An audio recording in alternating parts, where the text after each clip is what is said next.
Militairement, c'est fini. À 11h30, le mercredi 30, les soldats communistes entrent dans le palais d'Oklap où les attend le général Mine. Une autre histoire commence. L'ancien monde se liquide sans brutalité, comme si c'était écrit depuis toujours.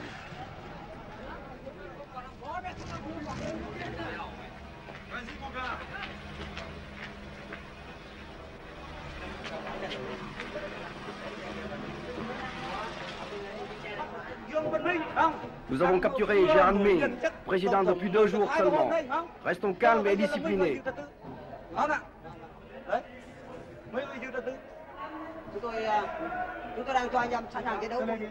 Je donne le pouvoir à ceux qui sont beaucoup plus mérités que moi.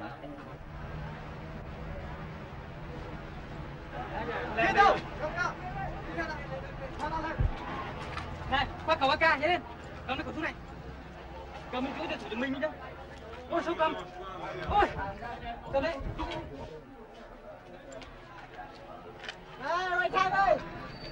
Quelques soldats perdus continuent à tirer. Ici, l'ancien hôtel de ville de Saigon.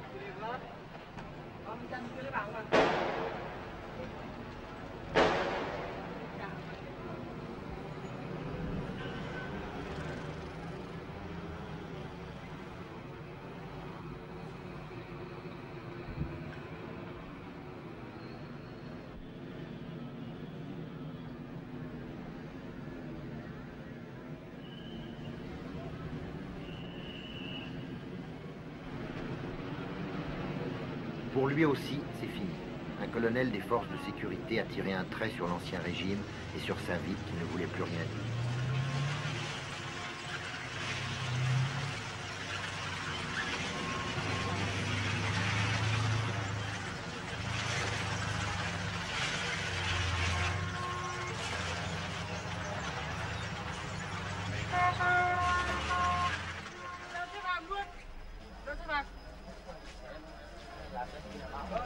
Les prisonniers au palais d'Oklap.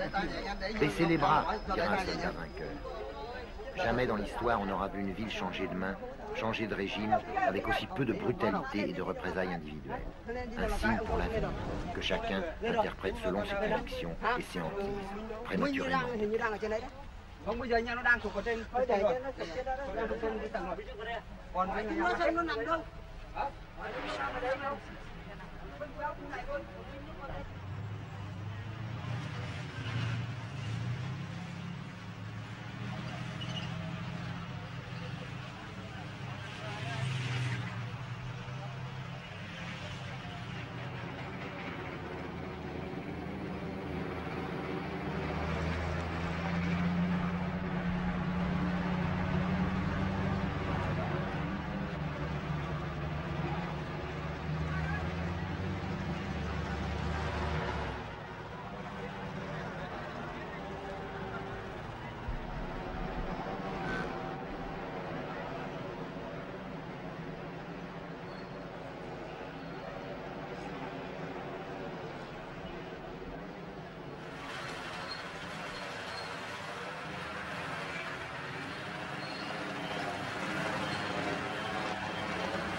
Amorce de remise en ordre dans la ville livrée à l'anarchie.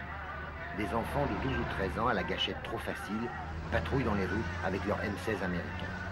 On les appelait les cow-boys, le plus sérieux danger de cette période intermédiaire incertaine.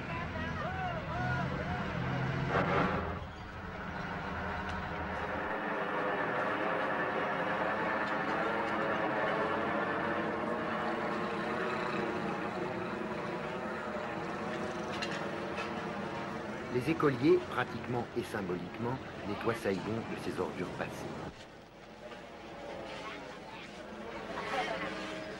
Nous faisons l'hygiène publique pour nettoyer la ville. Oui. Qu'est-ce qui vous a donné l'ordre de nettoyer la ville? Mais personne ne nous a donné l'ordre.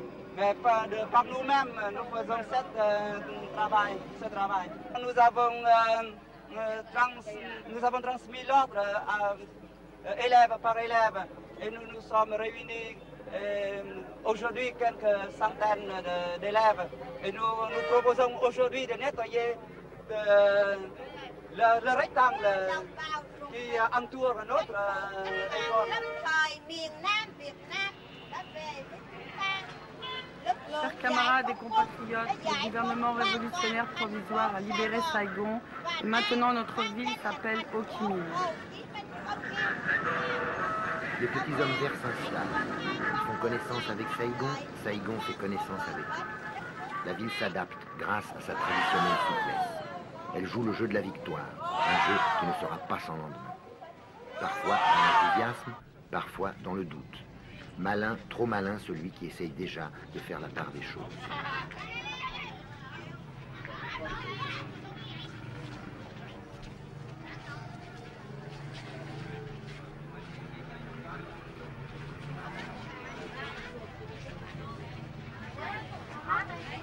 Les petits métiers continuent, les 100 métiers comme on. Au marché aux voleurs, les trafiquants vite rassurés vendent aux bodoïs naïfs les dernières lunettes de soleil et les derniers transistors sournoisement rafistolés.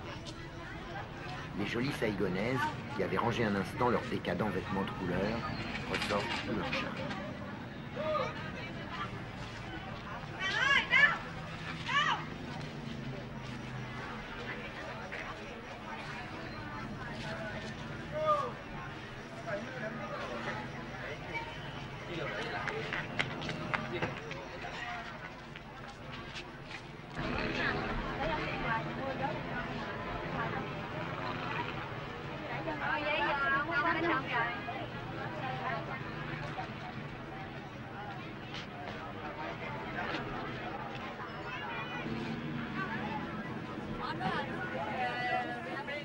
Les motos, nerfs de la vie saïgonaise, ont soif. Des malins vendent de l'essence trafiquée au coin des rues, 2000 piastres le litre. La vie habituelle s'adapte et tente obstinément de durer avec ses petits trucs et ses petites libertés précieuses. Mais on sait qu'elle n'a qu'un temps, qu'un autre ordre, plus honnête et plus sévère, va s'installer.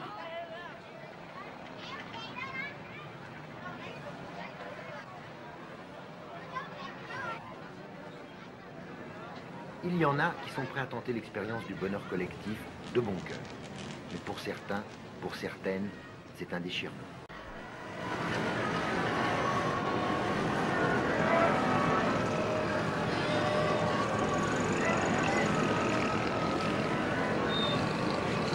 Superficiellement, Saigon n'a pas tellement changé. Il y a moins d'essence, mais tout se débrouille pour rouler. Attentifs, plutôt débonnaires, les petits hommes verts, les bodoïs comme nous, sont partout dans la ville. Le climat est pacifique, avec des moments de tension, comme pendant les derniers jours qui ont précédé notre départ. Les combattants du Nord, responsables de la force de frappe révolutionnaire, puis les maquisards du Sud, découvrent une vie étrange, après tant d'années de danger mortel et d'austérité dans la journée.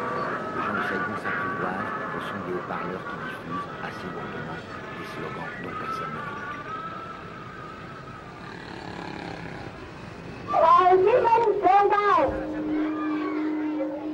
Quand est-ce que vous tournez à Noé? Je ne sais pas. Chúng tôi Ça dépend de còn la phải durée tùy de theo notre tình hình mission. của đất nước này, tùy theo nhiệm vụ.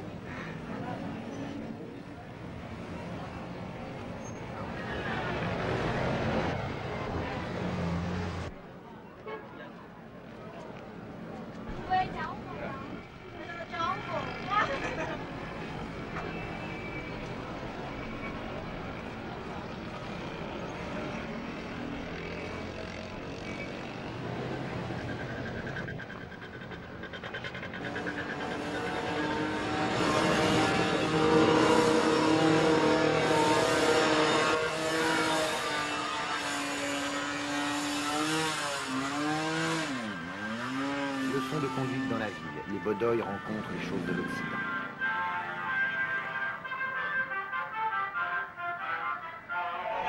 Je m'appelle Tong.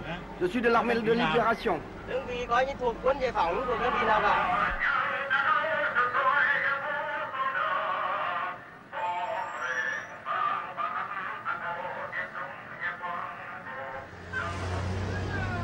missionnaires arrivent à Saigon qui leur fait bonne figure.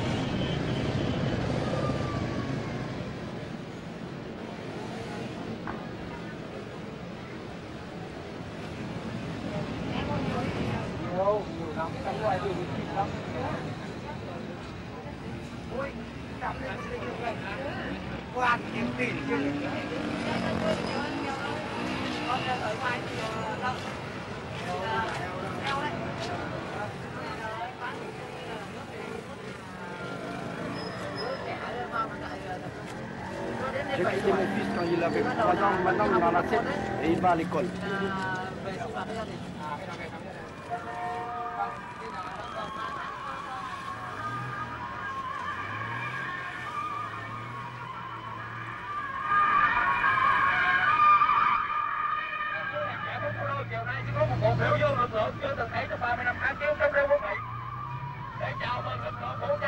Devant le palais de Clap, partout dans la ville, naissent des manifestations ou des meetings plus ou moins spontanés.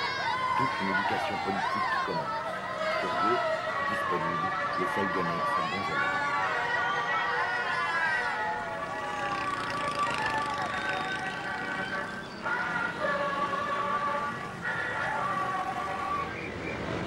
Le premier jour, plus de police, plus de maintien de l'ordre. Anarchistes par nature, les gens de Saigon en ont profité pour embouteiller plus que jamais les trafics. Les jeunes, les comités révolutionnaires populaires essayent de raider la circulation avec un succès relatif.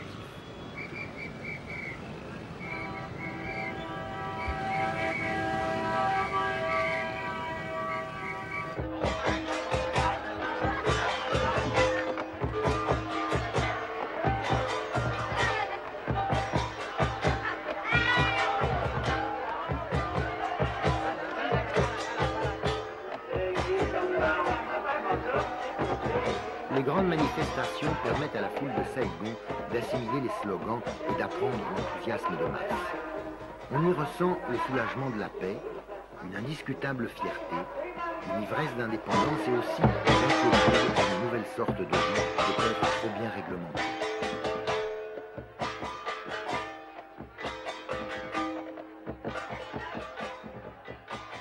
Est-ce qu'il n'y a pas une différence entre les gens du Sud et les gens du Nord? Non, je crois en ce temps-là, on s'en même. On dit que les gens du Nord sont plus sévères, non? Avant, maintenant, Maintenant, pas du tout? oui, pas du tout. Ça vous inquiète pas qu'il y ait tous les gens du Nord, hein? Je crois maintenant il est un pitié pour les gens du Nord. Un du Sud, pardon. On ne sait pas, mais on se libre, je suis content maintenant. Vous n'avez pas peur du communisme? Oh, je peux rien, ouais. Je suis vivre dans mon pays, je dois accepter ça. Madame Gobatan, personnalité bien connue de la troisième force, exprime l'espoir d'une démocratie socialiste originale pour le Sud-Vietnam. Elle représente sans aucun doute, confusément, l'opinion de la majorité de ses concitoyens.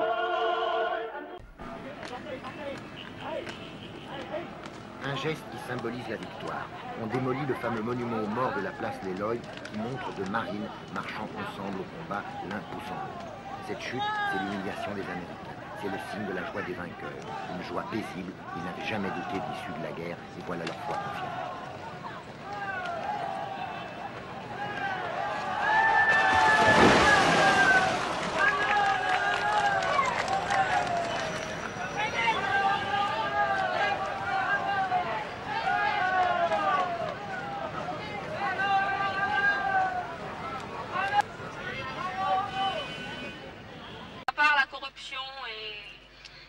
Et si le gouvernement est dur, qu'est-ce que vous allez faire? Ben, on va essayer d'accepter au début. Si vraiment on ne peut pas accepter, soit peut-être qu'il y aura une révolte ou si tout le monde est courageux.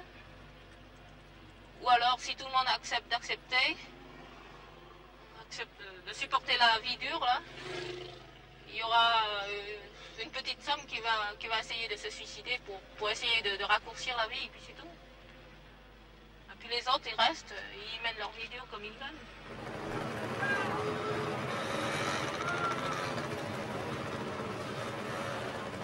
Pour d'autres, pas tellement nombreux sans doute, il n'est absolument pas question de jouer le jeu du socialisme, quel qu'il soit. C'est le refus total, le blocage, l'horreur. comme pour ce jeune officier qui s'est battu jusqu'au dernier instant contre le communisme. Il n'a pas voulu être filmé.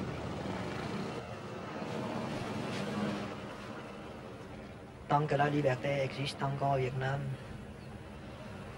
je désirais vivre au Sud-Vietnam, c'est mon pays. Je prenais la défense de mon pays en tant que soldat. Ce qui veut dire que je ne porte pas les habits militaires pour défendre le régime de Thieu. C'est un régime pourri, mais tout le monde y retrouve son compte.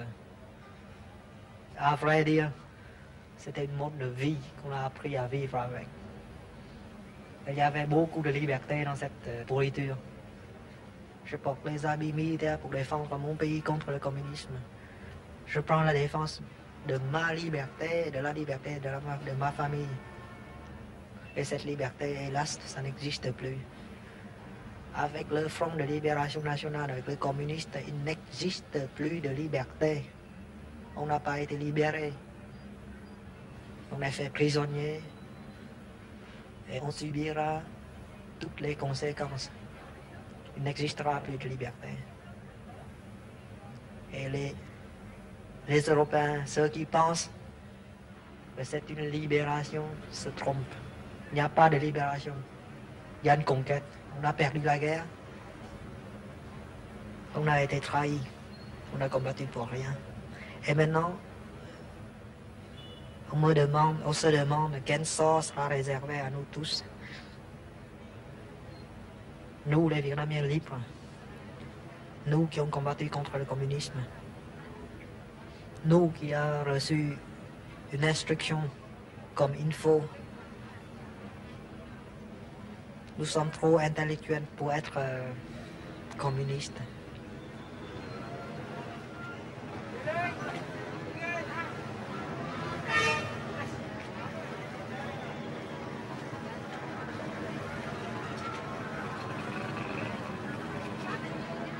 C'est un travail collectif. Et ce qui est important, c'est que ce sont nous qui décidons